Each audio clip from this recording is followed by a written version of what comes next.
Welcome to Subramani. I'm going to talk to you about some of the mistakes which investors make and some personal feedback also. People come to me and they're very apologetic that they don't invest in equities. Honestly, to me it doesn't matter where you invest because you don't owe me an explanation as to why you invest in equities or don't invest in equities. Second, I think it is a way for them to provoke me to justify investing in equities. One, I don't need to invest in equities. I don't need you to invest in equities. It doesn't really matter for me where you invest. And I don't need to justify. So then they come and say, but can you say at least I'll get 12% return? I don't want to say you will get 12%. Maybe you will get 1.2. Maybe you will get 120. It is up to you. How much you want to get, how much you get, how well you can manage your equity. It depends on your IQ, it depends on your EQ, it depends on the market, it depends on so many other factors. I'm not going to stand here in a lobby of a hotel telling you how to invest in equities, because to me it's been a very long journey and it can't be just told to you in 1 minute or 2 minutes, right? So if you don't want to invest in equities, to me it doesn't matter. For very many people, they want to hear that equity is just PPF on steroids. In PPF you get 7%, here you will get 12%. I am not willing to say that, because it depends a lot on your own attitude, on when you buy, what you buy, how long you hold. And I am not in the business of asking you for your money to manage it for you. That's not my business. A lot of people do it. I know friends who do a very good job, much better than the index, much better than some of the mutual funds. But that is your call, whether you want to invest through them, don't want to invest through them, right? Second, another mistake I see people making is not investing to a plan. It is just that they met me and say, what do you think of the Adani group? Now what is to be done? And I say, look, I bought, I sold or something like that, and say, do you think I'll make money if I buy? I have no clue. Right? So, and I don't even know why you're buying. Are you buying the share at 300 rupees to sell it at 320, or are you buying the share at 300 rupees to sell it at 30,000 after a few years? I have no clue. So I don't know what you're doing, why you're doing. So very difficult for me to tell you what you should do. You have to have your plan and you should work to that plan. It is not what I tell you, or it does not even matter as to what I do with my money, right? So I have a completely different risk appetite. I have different access to market knowledge, etc. So I am going to be very different than what you are going to do. So if you do not understand what you're doing, there is very little chance that the person who is advising you will be able to do a good job of advising you. Second, investing completely without research. So there was this person who thought that Paytm is a good buy at 500 because it will go back to 3000 in a year, or 2700, or so 5-6 times in 1 year.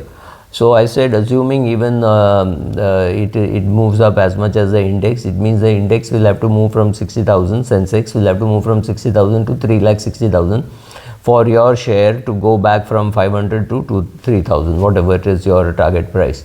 So without any basis, people want to make some investments and hoping that, when you realize that there is anchoring bias, saying the price will go back here, or wanting to buy Adani because it has fallen. I'm not even getting into whether Adani shares are worth buying or not worth buying, but buying because it has fallen makes no sense to me, right? So you decide, you do your own research, and there is nothing called Adani group, right?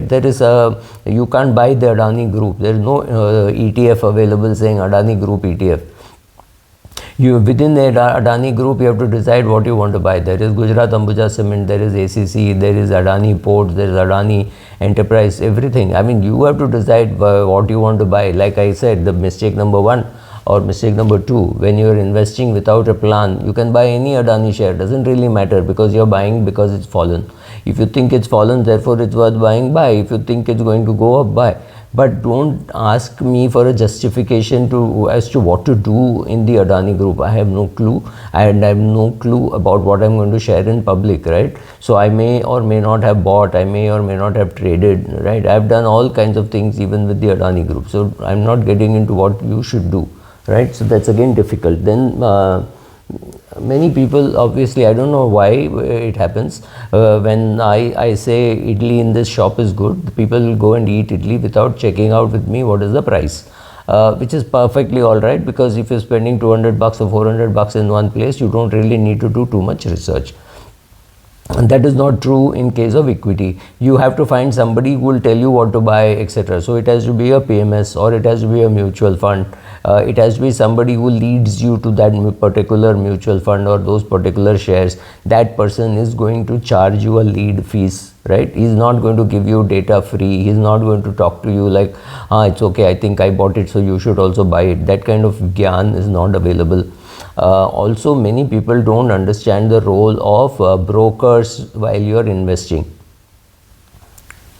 A broker like HDFC, or brokers like HDFC or ICICI or any of those brokers are pure execution brokers. There's a difference between going to an execution broker and going to a broker who will sit and discuss with you what to buy and what to sell. And believe me, this is again, SEBI has a lot of issues on whether a broker should be giving advice. So I'm not even getting into what kind of a broker you should choose.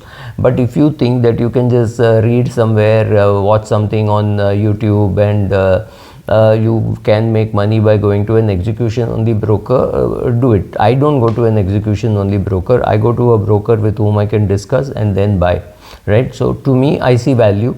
If you don't see value, then you should go to an execution only broker and save money on the brokerage, because these guys would definitely, Zerodha would definitely be cheaper than HDFC Securities. HDFC Securities would be cheaper than a broker who sits and talks with you and then executes. Fairly obvious, he's got to make money doing that, right? So based on all this, don't misunderstand the fees that is being charged. Nobody is going to do it free for you. If you think there is anything free, you're wrong. Even this video you're watching, Google is trying to make some money and sharing it with me, right? So it is not to think that there is anything free. So of course, I'm very happy that you're giving me your time, but understand that the Google ads is the payment that you're making for watching this. Similarly, another thing which I see is chasing trends. If you find that some particular industry is making money, getting into it, maybe you're getting into it late, and maybe you are getting out of it early. Getting out of it early is still lesser crime than getting into it late and then staying there waiting for the next cycle, right? So people who have bought pharma shares who missed last 5 years, let's say pharma didn't do anything. Let's say from 2021, 22, pharma did nothing, and you were sitting there. Maybe it's a great time to be sitting there now, but you missed 2 years of inaction, which is perfectly all right if you're building a portfolio. But when you chase trends and say, oh, pharma is not doing well, let me get into IT. They say, oh, IT is not doing well, let me get into banking. So if you keep jumping, you will never make money. So you have to create your portfolio rather than chase trends. Will people stop chasing trends? I don't think so, but then I can at least say that you should stop chasing trends. Another bad thing about new investors is leverage, which means you're borrowing to buy and sell shares. I'll do a separate video on this and what Warren Buffett says about borrowing to invest makes no sense at all. And so whether you are taking an F&O, whether you're buying a call option, or whether you're buying something in the futures market, or whether you are borrowing money from the bank, loan against shares and things like that, they're very good for the lender. They don't work for you unless you're very disciplined borrower. You know how you're borrowing, you know why you're borrowing, you know how you will repay, you know when you will cut position very quickly. So it's not something which I would ever suggest. But then people, even fresh comers, are happy because the minute you go to execute the order in executor, just put in one order, the bank offers you, oh, don't buy 150 shares, you can buy 600 rupees, we will give you the money, right?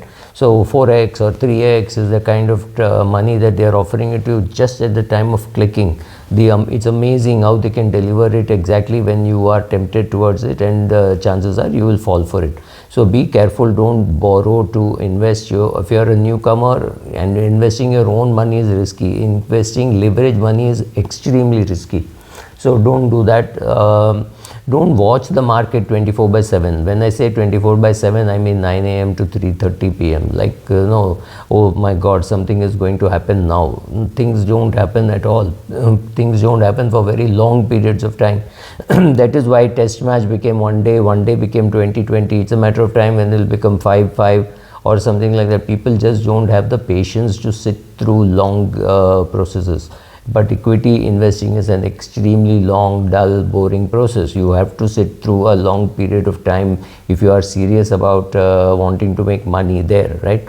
So don't watch it 24 by 7 and itch for action, saying, oh, nothing is happening. I bought on Monday, today is already Friday, it has not gone up. Markets don't do that. Markets can stay steady, do nothing for 5 years, and in 1 year give you some 100% return, which is just about 20% simple interest over the last 5 years. But it can happen. These kind of things do happen, so be ready for it. So you have to have a full-time job or something other than markets if you have to really make money from markets. It's not so simple as it looks, right? Then collecting dubious advice from the social media. I don't even know why it's called social media, but it is more likely to hurt you when you hear that, oh, so and so bought or so and so sold. That's not advice, that is just nonsense happening there, right? If you think you can watch some videos or YouTube tips or any blog and create your own portfolio, you're mistaken. People are not here to build your portfolio. You can't build it watching. Another thing I notice is you can be a new investor with an old portfolio. Somebody's father died or somebody's mother died, and therefore they inherited a portfolio of which they know nothing, except that their father told them 20 years ago, you should never sell this particular share. So that share they will never sell because it is their father's wish. But the father knew why he was buying. The father may have changed his mind today based on today's facts. If you don't know that, no reason for you to stick on with your old portfolio. You might as well sell it and put it in the mutual fund. If you don't know why a share is there, you will never know why that share should be sold. This is again coming to the earlier point, saying people invest without a plan. When people inherit, they have no clue what they have inherited and it is lying there. So I can look at a portfolio and somebody says, oh, my father died in 2019 or 2020. I know this portfolio has not been attended to for 2 years. And then I ask them, when did your father stop attending to this portfolio?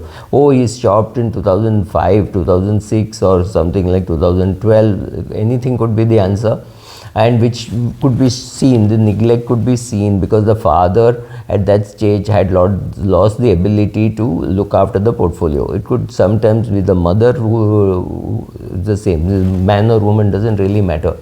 But if the person who created the portfolio is not there and the children are not interested in doing it, or the wife is not interested in doing it, then the solution is to sell and go and put it in a mutual fund. Don't be in direct equities without understanding why you are in direct equities and what you're doing there, right?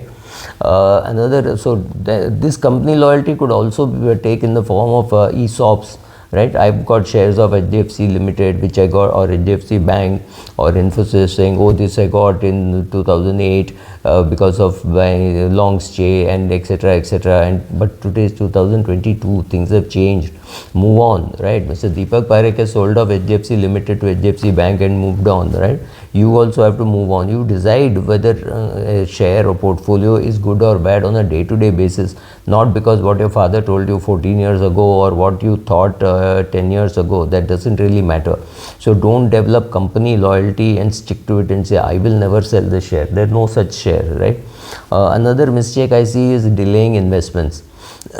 Getting confused between trading and investing. So I bought this, I sold this, I bought this, I sold this. That you are not investing, you're trading.